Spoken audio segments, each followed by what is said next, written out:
안녕하세요. 저에게는 어린 시누이가 한 명 있었습니다. 그 당시 21살 대학생이었죠. 아가씨가 19살 때 처음 봤는데 어린 나이에도 싹싹하고 귀여워서 제가 또 남동생만 있다 보니 여동생 같이 이뻐서 자주 챙겨주게 되더라고요. 저희가 분가를 해서 살고 있었지만 시댁이 아파트 단지 바로 옆 동에 있어서 넘어지면 코 닿을 거리였어요. 아가씨는 아직 학생이다 보니 시댁에서 같이 살고 있었고요. 워낙 시댁이랑 사이가 좋아서 왕래가 잦았습니다. 서로 자주 왔다 갔다 하고 시댁에서 고기 구워 먹으면 다음 주에는 저희 집에서 먹고 할 정도로 사이가 좋았어요. 시부모님이 너무 자상하시고 배려심도 깊으셔서 시부모님과의 마찰은 결혼 생활 3년 동안 한 번도 없었을 정도였죠. 시어머니와 시아버지는 재혼이셨는데 시어머니는 초혼이셨어요. 그러니까 시어머니는 남편과 아가씨의 친어머니는 아니셨죠.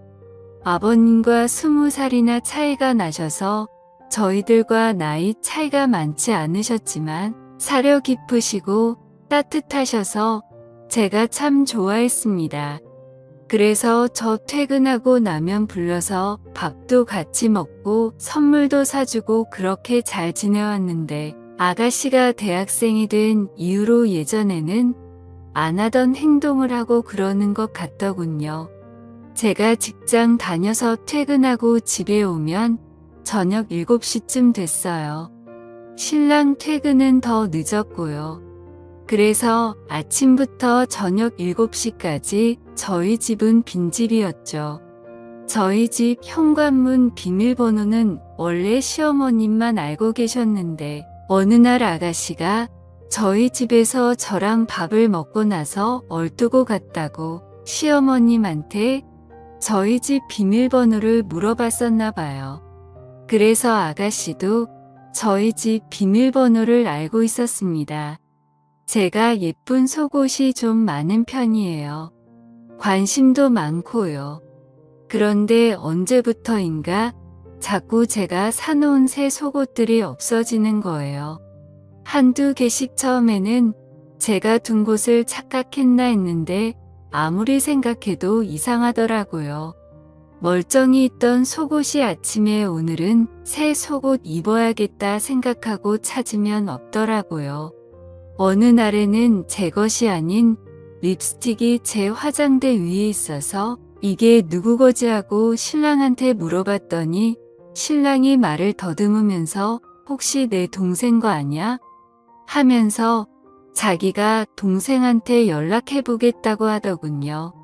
제 앞에서 통화하면 되는데 굳이 베란다 가서 통화하는 게 웃기더라고요. 그러더니 물어봤더니 아가씨가 가져간 게 맞다고 했대요. 그래서 말했습니다. 그래?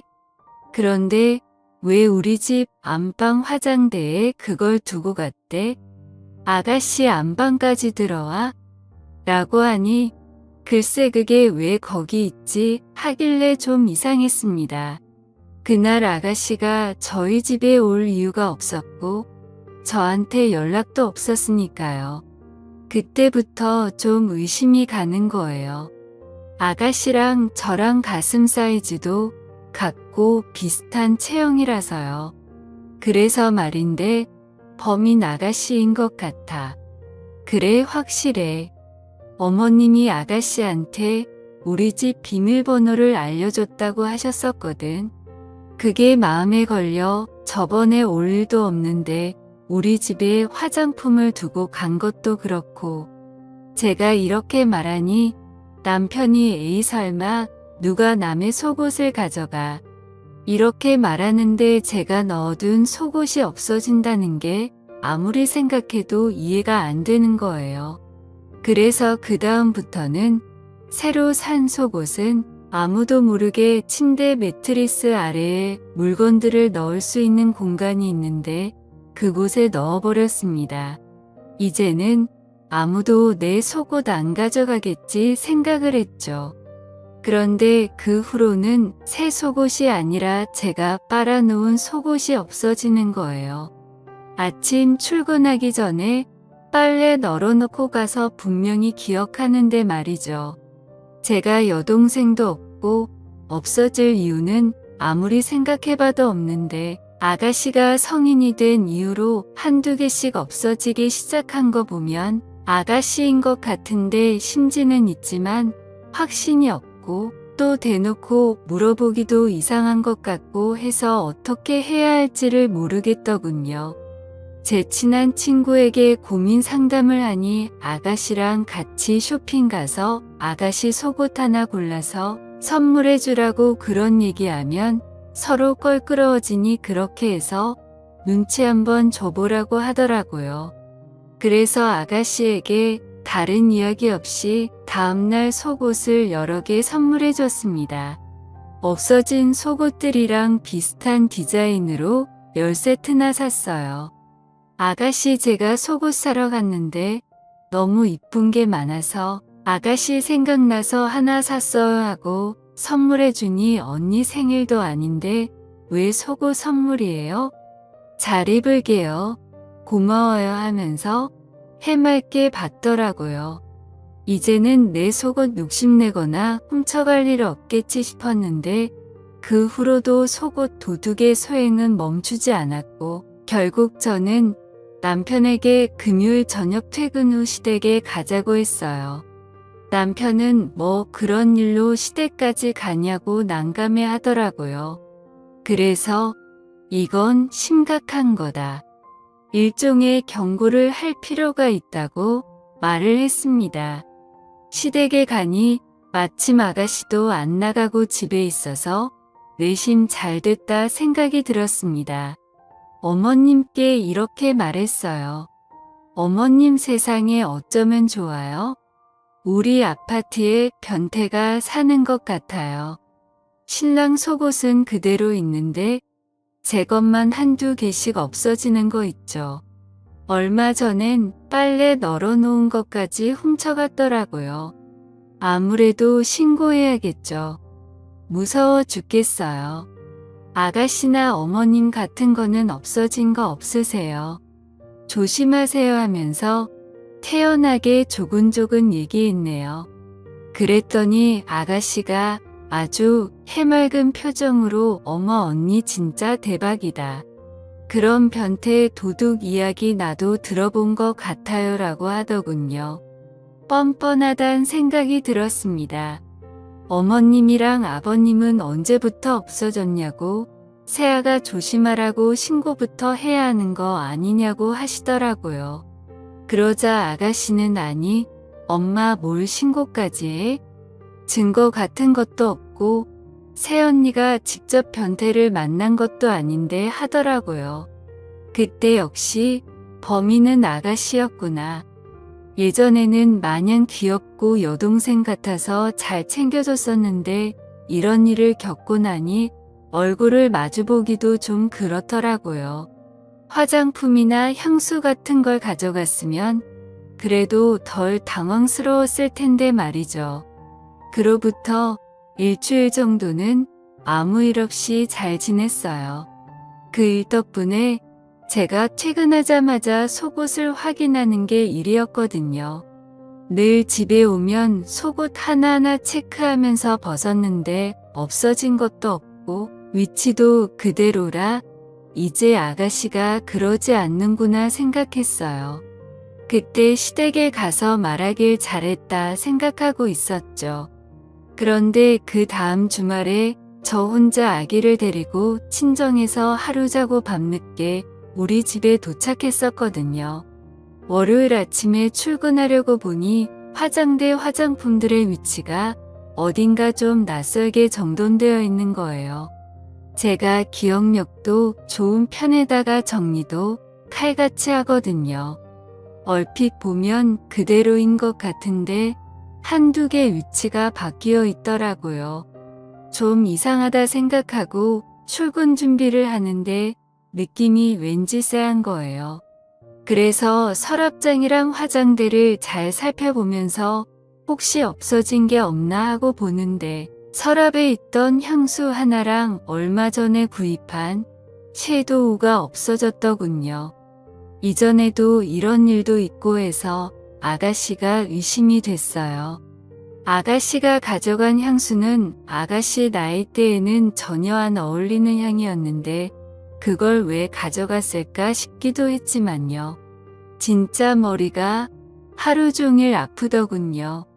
혹시 이번에는 화장품을 선물해 줄까 싶어서 일부러 그런 건 아닐까 하는 생각마저도 들었어요. 철없는 나이라지만 이건 더 이상 제가 이해하고 넘길 수 있는 문제가 아닌 것 같더라고요. 친언니 거 가져가는 것도 아니고 피 하나 안 섞인 새언니인데 아무도 없는 저희 집에 와서 제 화장대에 앉아서 이것저것 발라보고 만져보고 그것도 모자라 가져가기까지 하고 상상만 해도 소름이 끼쳤어요. 그런데 문득 집에 남편이 있었는데 그걸 못 봤나 싶더라고요. 그래서 남편에게 자기야 혹시 나 없을 때 주말에 집 비운 적 있어? 말했더니 뭐 집에만 있었다고. 그럼 우리 집 안방에 누가 왔다 간 거 못 봤어? 내가 화장품이랑 향수가 없어졌어 라고 했더니 갑자기 누나를 조금 굴리더니만 생각해보니까 내가 너 없을 때 잠깐 집 앞에서 밥 혼자 먹고 왔는데 그때 누가 왔다 간 거 아닐까라고 하더군요. 그러면서 인중을 긁는데 남편이 조금 이상했습니다. 남편이 보통 거짓말을 할 때 인중을 긁고 하는데요. 그날 회사 가서도 또 아가씨가 우리 집에 와 있진 않을까? 또 몰래 와서 뭐라도 뒤져보진 않을까? 남편이 왜 인중을 긁었을까? 뭘 숨기고 있는 걸까? 별별 생각이 들더군요. 그래서 일도 제대로 못했어요. 그리고 퇴근 후 집에 가서 어떻게 할 건지 1시간 동안 시나리오를 짜듯 머릿속에 다 그려놓고 아가씨에게 전화를 했습니다. 아가씨 지금 집이세요? 하고 물어보니 집이라더군요. 언니 왜요? 라고 묻길래 그냥 뭐 먹고 싶은 거 있냐고 물어봤더니 떡볶이가 먹고 싶다더군요. 그래서 배달 어플로 시댁에 떡볶이를 주문한 후 시댁으로 갔습니다. 시댁에 가서 없어진 제 물건들을 찾으려고 한다고 미리 말하면 아가씨가 제 물건들 다 들고 외출할 거 아니에요. 그럼 저만 이상한 여자 될 것 같아서 그렇게 말하지 않고 시댁에 간 거예요. 시댁에 도착하니 시어머니랑 아가씨가 TV를 보고 있더라고요. 긴히 드릴 말씀이 있다고 시어머님께 말했습니다. 아가씨는 그냥 아무 생각 없이 옆에서 TV만 보고 있었고요. 어머님 이런 얘기 저도 고민 많이 하고 어떻게 얘기 꺼내야 할지 몰라서 한동안 저 혼자 속으로 그리고 있었는데요. 이렇게 말씀드리는 게 최선이라는 결론이 나와서요 라고 말했습니다. 시어머니는 제가 이렇게 진지하게 얘기 꺼낸 적도 없고 무슨 영문인지 모르시니 그래 무슨 얘기인지 몰라도 편하게 얘기해봐라 라고 하셨어요. 그래서 어머님한테 어머님 저번에 제가 드린 말씀 기억하세요? 제 속옷만 없어졌다는 얘기요. 사실 그때 속옷 없어진 날 누구 건지 모를 화장품이 제 안방 화장대에 있었어요. 그래서 아가씨한테 물어보니 아가씨 거라고 하더라고요. 제가 여기까지 말하니까 갑자기 옆에서 TV 보면서 배를 긁던 아가씨가 깜짝 놀라면서 언니 지금 무슨 말씀을 하시는 거예요? 제 화장품이 언니의 안방 화장대에 있었다고요? 라고 하는 겁니다. 그래서 제가 말했습니다. 아가씨가 저희 남편이 전화해서 물어보니 본인 거 맞다고 그날 말씀하셨잖아요 라고 하니 오빠한테 그런 일로 전화 온 적 없는데 무슨 말씀이세요? 라고 하더군요. 그때까지만 해도 아가씨가 범인이라는 확신이 있었던 저는 그때부터 아가씨가 우리 집 물건들을 가져가는 범인인 걸로 알고 있었어요. 그래서 제 딴에는 아가씨한테 직접 말하기 껄끄러운 상황이고 서로 불편해질까 두려웠어요. 그래서 아가씨를 생각해서 서로 안 불편하게 이게 최선의 방법이란 생각으로 이쁜 속옷 직접 골라서 포장해서 선물해 준 거예요. 제가 이렇게 하면 아가씨가 다시는 안 그럴 거라 믿었거든요. 이렇게 말하니 갑자기 아가씨가 폭풍 같은 눈물을 흘리며 지금 무슨 말을 하는 거냐고 본인 진짜 억울하다고 하면서 새언니 진짜 좋게 봤는데 너무 하시네요. 누굴 지금 도둑으로 모는 거예요? 나 지금 너무 황당하고 어이없어요. 엄마, 언니 말 믿는 거 아니지? 오빠 데려오세요. 오빠가 그랬다고요? 저 안 그랬어요. 저 진짜 억울해요. 라고 말하면서 난리를 피웠습니다. 이때 아가씨의 행동이 어이가 없더라고요. 얼마 전까지만 해도 이쁘고 마냥 착했던 신우이가 아니더군요. 그동안 내가 얼마나 바보같이 행동했으면 이렇게 나올까 싶고요.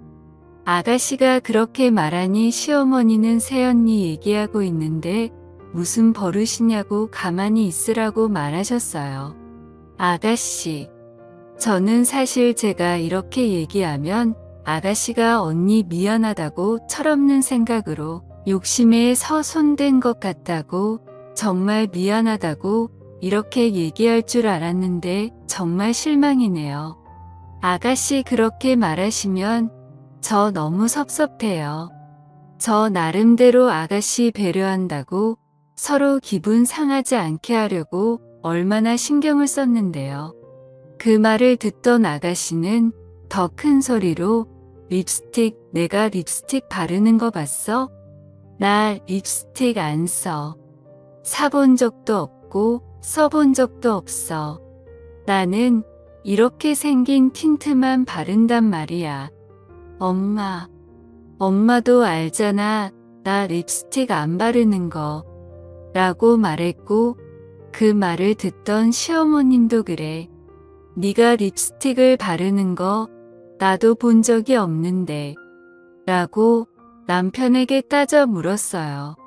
남편은 끝까지 제가 나한테 분명 나 없을 때 와서 화장품 놓고 갔다고 말했었어. 라고 말했고요. 혼란스럽더라고요. 누구 말을 믿어야 할지. 저는 누구 말을 믿어야 할지 정말 모르겠네요. 한마디 던지고 집에서 나왔습니다. 그렇게 시댁에서 한바탕 하고 집에 오자마자 어찌나 혼란스럽던지 내가 아가씨를 정말 오해했던 건가 싶어 죄책감도 들고 신랑이 설마 거짓말을 했을까 싶어서 머리가 지근지근 아팠어요. 남편은 저한테 너무 미안하다고 본인 동생이지만 너무 뻔뻔하다고 그간 얼마나 힘들었냐면서 꼭 껴안아주는데 이 사람을 믿어도 될까 싶더군요. 순간 화장품이 없어졌던 그날 남편, 이 분명 집에만 있었다고 했다가 아다시 이야기를 하니 집을 비웠었다고 말을 바꾼 게 생각이 나서 찝찝했어요. 당장 번호를 바꾸려다가 뭔가 제대로 증거를 잡아야겠다 싶더라고요. 누가 범인인지 누가 거짓말을 하고 있는지 꼭 알아야겠다는 생각이 들었습니다. 그래서 남편 몰래 안방에 CCTV를 달았습니다. 검색해보니 쿠팡에서 5만원도 안 되는 가격에 좋은 카메라를 팔더라고요. 당일 배송도 되고요. 다음날 총 2개를 구입해서 안방에 1개 그리고 거실에 1개를 설치한 후 보이지 않게 다른 물건들 사이에 숨겨놨어요. 혹시나 눈치챌까 싶어서 남편 동태를 살폈는데 전혀 모르는 눈치더라고요. 며칠 뒤 어머님이 오셔서 단둘이 얘기를 했는데 저한테 당신이 자식 교육 잘못 시켰다며 미안하다 하시더라고요. 아들놈이 거짓말을 했는지 딸애가 거짓말을 했는지 모르겠지만 어쨌든 본인 자식 때문에 마음 고생시켜서 미안하다고 많이 화나고 속상했을 텐데 마음 좀 풀렸냐고 다독여 주시더군요. 그러면서 누가 잘못했던 이번 한 번만 본인 얼굴 봐서 용서해달라고 하시더군요. 다 이유가 있지 않겠냐면서요. 그때 본인 친자식들도 아닌데 이렇게까지 숙여서 말씀하시는 어머님이 참 대단하다 생각이 들더라고요. 저는 네. 라고 대답은 하면서도 어림없지라는 생각을 했어요. 어떻게 그냥 덮고 넘어가나요? 이리도 찝찝한데 카메라를 설치한 후 저는 거의 핸드폰 중독자처럼 핸드폰에 설치해 놓은 CCTV 어플만 바라보며 지냈습니다. 제가 생각해도 제 자신이 너무 웃겼어요. 심지어 남편과 밤에 안방에 둘이 누워있는데도 남편 몰래 그 화면을 볼 정도로 중독이 되어 있더라고요. 요즘 CCTV는 기능이 정말 많은데 소리나 움직임을 감지해서 문자를 보내주기도 하고 사람은 아무것도 보지 못하는 어두운 방 안을 환하게 감지해서 보여주기도 해요. 또 소리도 생생하게 들리고 제가 마이크로 소리를 전달할 수도 있더군요. 이제 범인을 잡는 건 시간 문제다 싶었네요. 그런데 일주일이 지나도 2주가 지나도 주말에 제가 친정에 간다며 아이를 데리고 집을 비워도 아무 일도 일어나지 않았습니다. 남편은 제가 친정에 가 있는 동안 정말 집에서 혼자 배달음식 시켜 먹고 자고 TV 보고 뒹굴거리기만 했고 아가씨는 코빼기도 보이지 않았어요. 점점 지루해져서 저도 카메라에 집착하는 게 줄어들더라고요. 그리고 앞으로도 별일 없기를 속으로 얼마나 바랐는지 모릅니다. 그냥 별일 없이 하나의 에피소드로 좀 찝찝하긴 하지만 지나가길 희망했어요. 그러나 한 달 정도가 지난 후 결국 CCTV에 한 여자의 모습이 찍히면서부터 사건의 실마리가 잡히기 시작했습니다. 친정에서 아이를 데리고 놀고 있는데 갑자기 핸드폰 알림이 뜨더라고요. 움직임이랑 소리가 감지됐다고. 그래서 바로 거실 CCTV를 켰는데 여자 뒷모습만 보이고 얼굴이 보이지 않았지만 아가씨 같았어요. 그 여자가 안방으로 들어가길래 옳다구나 드디어 걸려들었네 하고 두근거리는 가슴으로 화면을 지켜봤습니다. 그런데 그 장면을 보고 너무나도 충격을 먹었습니다. 그 여자 얼굴이 보이는데 그 여자는 바로 우리 시어머니였습니다. 그 여자가 안방에 들어가 안방 침대에 누워있던 남편에게 다가가더군요. 남편이란 놈은 익숙하다는 듯 두 팔을 벌리며 그 여자를 안았고 차마 입에도 올리기 더러운 짓을 했습니다.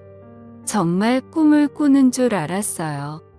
이게 말이 되는 상황입니까? 현실적으로 가당키나 하나요? 현실을 인정하기 힘들어서 제 뺨을 여러 번 꼬집어보고 때려봤습니다. 하지만 이건 현실이었어요. 둘의 대화는 가관이었어요. 자기야, 내가 물건 가져가지 말라고 했잖아. 그렇게 흔적을 남기면 언제가 들켜. 혜영이, 얘 진짜 눈치 빠르단 말이야. 내가 얼마나 하루하루 살얼음 같은 줄 알아? 난 씻고 나서 새 속옷 아니면 안 입는 거 알잖아. 그럼 옷을 가져오면 되지. 올 때는 항상 깜빡하더라고. 혜영이 왜 그렇게 눈치가 빨라 진짜 내 방 뒤질까봐 얼마나 아찔했는지 몰라. 다행히 민정이 의심해서 다행이었지. 그리고 그게 꼭 혜영이 거는 아니잖아. 네가 더 많이 버니까 네가 사준 거나 다름없는 거고 그러니까 걔 거는 다 내 거 아니야? 참 자기는 논리적이라니까. 이딴 말을 주고받는데 정말 어이가 없더군요. 저는 마이크를 켜서 큰 소리로 그만해 라고 소리를 질렀어요.